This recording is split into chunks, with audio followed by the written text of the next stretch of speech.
Hello people, you're welcome to ProUp Masterclass. My name is Tola T.A. Alabi. And in today's class, I want to take some time to talk to business people. So if you're listening to this, you are running a business or you're thinking of getting into business, you want to start running a business. I think today's class would be for you. In fact, I'm sure today's class is for you, and I want you to pay good attention to what I'm about to say. Now, today's class is largely inspired by a conversation, a session I had with one of my mentees who reached out to me, and he needed some clarity on some things. And he had come to this point where he realized who he wanted to work for.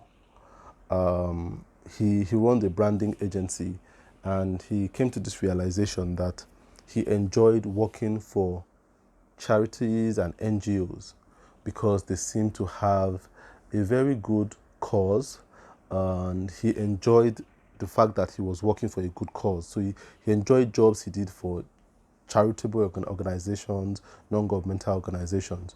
And he said those were the jobs he was really proud of whenever he looked at his portfolio. Those were the jobs he really enjoyed sharing. But the only problem was whenever they engaged him to work, or whenever he approached them to work, they always had a problem of not being able to pay what he desired. So they were the kind of clients he wanted to work for, but then there was always this problem of, we can't afford this because we're a charitable organization. We're a non-profit organization.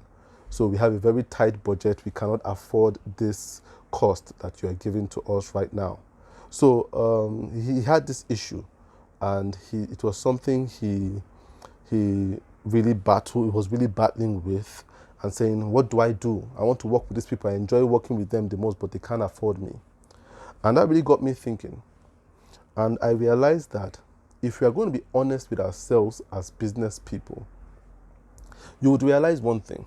And this is something I realized, and it took me 18 years to come to the humbling realization of this fact, that those to whom you are sent as a business person, those who really need your value, a lot of times, and I dare to say most times, cannot afford to pay you what you desire. Once you come to the realization of those who need your value, you would realize that they are the ones that can't pay you. They can't pay you. They can't pay you that which you desire. So there's always this road bump. There's always this bump of, I would like to work with these people, but they can't afford to pay me the remuneration I desire.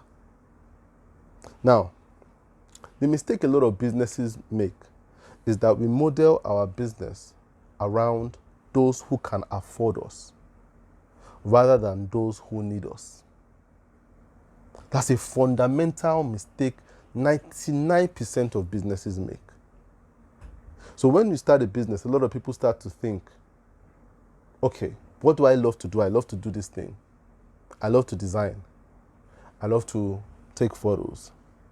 I love to do whatever it is. They find out what it is they can offer as value to start a business. But the first thing they think of is, how much do I want to earn from this? So they think, I want to earn 1 million naira per month doing this thing. And then they start looking for people who can afford 1 million naira to keep the business going. But that is, I dare to say, not a good way to start or to run a business. A business is created to meet the needs of those who need it the most. So as a business person, when you realize you have a value to offer, the first question is not how much do I want to earn. The first question is, who do I want to serve? Who needs this thing that I'm putting out there the most. And then you think to yourself, how much can these people afford to be able to get this thing that I'm offering as value? So you think, okay, I want to start a school. But this school I want to start, who do I want to start this school for?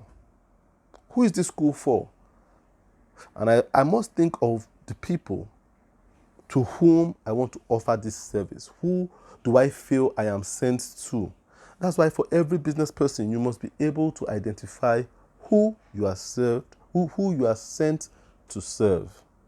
Once you can identify the people you are sent to serve, then you model your business to favor or to suit those who you are meant to serve. It's the people you are sent to serve that will dictate how much you charge. So you don't dictate how much you charge and then locate the people that can afford that and start serving them, which is what a lot of business people do. They come up with a rate and start looking for people who can afford that rate and look out to serve those people. But that's the easiest way to end up hating what you love to do. And I'll use myself as an example. For a very long time, see, I realized that I have a gift to give clarity, to give advice, to give counsel. But starting out, in my mind, I wanted to serve people who I thought could afford to give me as remuneration what I desire. So I'm thinking, if I am going to coach and give clarity, I want to give clarity to people that run Fortune 500 companies, big businesses, which is not a bad thing. But deep inside, I realized that my message was best suited to people who were just starting off, going into business, small businesses. People were just at the ideation stage. Was to give them guidance, hope, and a sense of direction. But these people weren't earning much. In fact, most of them had not even started earning. But then, because I was thinking of how much I was going to earn, thinking of, okay, who do I think would be able to pay me what I desired, I tried to model my business for those who I feel could pay.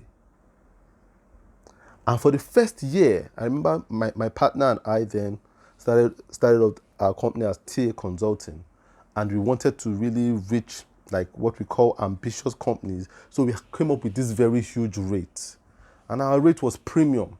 And then we started looking for people who could pay that rate. And we got rejection and rejection and rejection and rejection and rejection.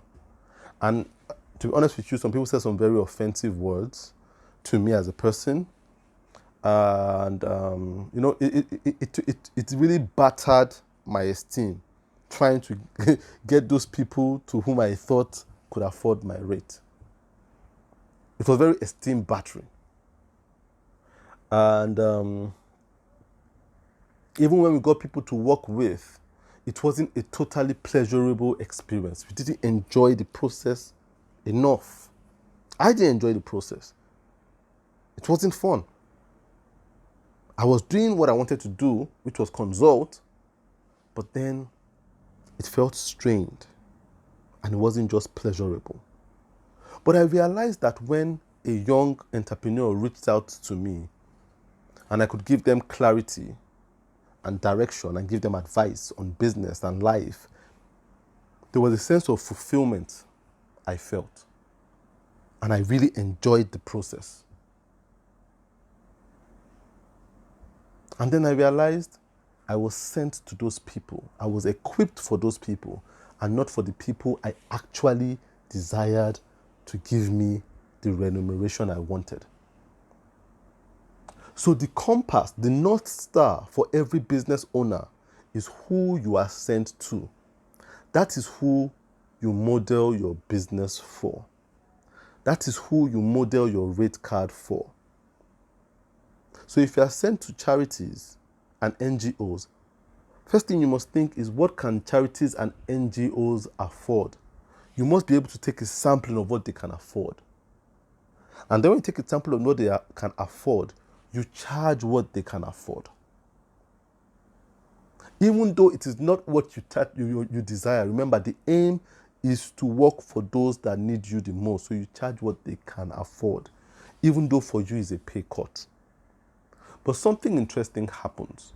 When you work for those who on a good day cannot afford to pay you what you desire, and you give them your value for what they can afford, an incredible thing happens. And that thing is called gratitude. They have a deep sense of gratitude. Number one, for the fact that you are doing such a good job for them at a rate that they can afford. They are grateful. And when people are grateful, they become thankful to God. So you get some people say, oh man, thank God. Thank God I found this guy. I can't believe it. He's within our budget and he's doing such a great job for us. They are grateful. That word, thank God, that is what God thrives on. Praise to him. So as a business owner, if you can work for people and it brings praise to God, then God thrives on that and then he blesses you. And that's where there's a difference between earning and being blessed. That's why you realize there's someone that works for big organizations that pay a premium. They earn a lot, but there's someone that works for people that he feels the sent to that doesn't earn a lot, but is very blessed. There's a difference. And as businesses, what you need to thrive as a business, blessing. Any business can earn, but I've seen businesses go under even though they are earning a lot. But I've never seen a blessed business go under. What you need as a business is blessing. And blessing comes by serving those to whom you are sent. So as a business owner, you must find out those to whom you are sent. It's highly imperative. Then model your business after them. Sometimes to model your business after those to whom you are sent might mean that I cannot afford to rent an office. Because if I rent an office, it will affect the price I will be charging those to whom I am sent. Or I might have to rent a smaller office. I might have to hire less staff. I might have to cut back so that those to whom I am sent can always afford. But a lot of times, business owners think of those to whom they can afford them. So they keep scaling up and scaling up and scaling wide and scaling wide, that they keep dropping clients that cannot afford them. And in the long run, they find themselves in a place where they have clients that can only afford them, but do not really need them. And those clients that can afford you but don't really need you have a sense of entitlement. So once they pay you, they are not grateful anymore. There's an entitlement that I have paid a premium, I expect a premium. So there is no thank God mentality anymore. There's a I got what I paid for mentality. And that means you've already gotten your blessings in full. So think about this as a business. If you're a business person, take time to think about this. And I'll say this again, I had that mentality starting out. And, as a believer, there's the mentality we have, of the person who is diligent in their work would stand before kings. And we all have that mentality. So when I started out, I'm like, I'm diligent in this design, consulting, coaching work. So I started to look for kings who can afford me. But you see, that's why we have the mentality. We kind of have a non-spiritual mentality about things. So you start to look for kings and you start to look for owners of Fortune 500 companies, people with a lot of wealth, people with a lot of influence, because that's what you define as kings. But as a Christian, I got to realize that every child of God is a king. So if I'm standing before those who I serve, they might not be wearing a crown on their head, but they're children of God, then I'm standing before kings. Because even according to the Bible, the definition of who is a king has changed from him who runs a kingdom to who is a heir to a kingdom. So I might be working with somebody who might not have a lot of what we call wealth, but I see in him a child of God, a creation of God that needs my service, and I feel I am sent to him.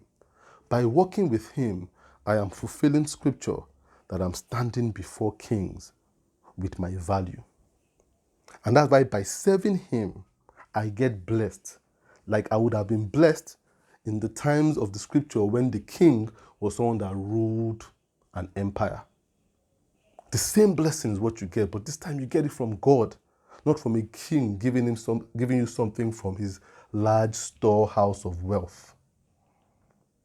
So I want you to think about this as a business owner. Think about this as a business owner. Prioritize those to whom you are sent to. Model your business around those to whom you are sent to, not those who you feel can afford your service. And then you realize that the blessing of your business would come to you.